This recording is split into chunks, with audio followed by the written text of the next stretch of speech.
जिस दिन से सोशल मीडिया में ये खबर ब्रेक हुई है कि भारत विश्व की चौथी सबसे बड़ी अर्थव्यवस्था बन गई है, सभी भारतीयों का सीना गर्व से चौड़ा हो गया है।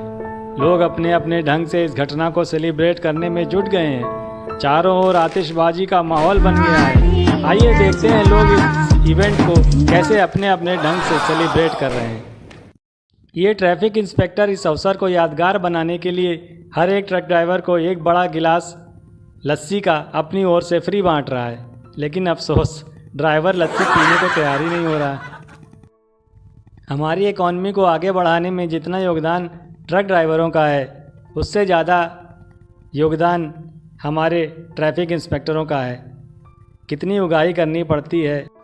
इस खबर को सुन करके कुछ लोग बहुत ज़्यादा ही जज्बाती हो गए और देखिए क्या हश्र हुआ।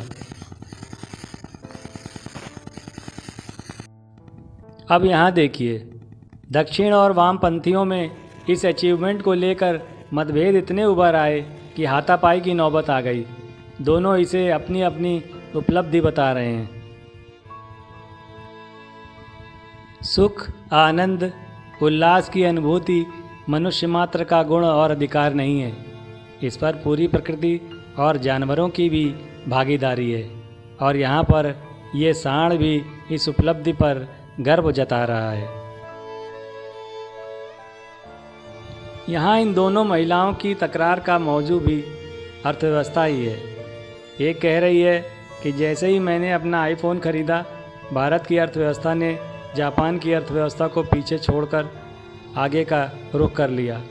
दूसरी महिला इस बात को सहन न कर सकी और उसने दूसरी महिला का फ़ोन ज़मीन पर दे मारा।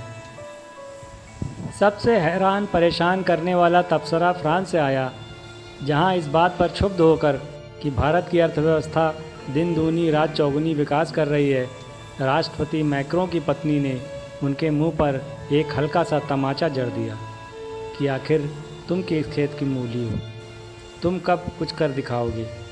तस्वीर में आप स्पष्ट देख सकते हैं।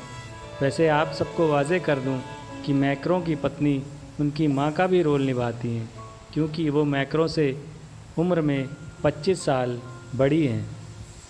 देखिए बेचारे कैसे मुंह बना करके शशि कपूर स्टाइल में नीचे चले आ रहे हैं।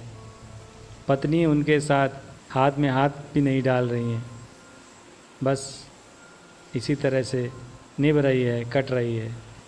माँ और पत्नी दोनों का रोल निभा रही हैं। महान है मैक्रो की पत्नी और मैक्रो। आज के एपिसोड में बस इतना ही।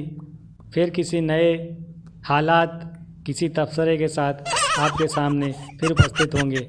तब तक के लिए आज्ञा दीजिए। नमस्कार, शब्बा खैर।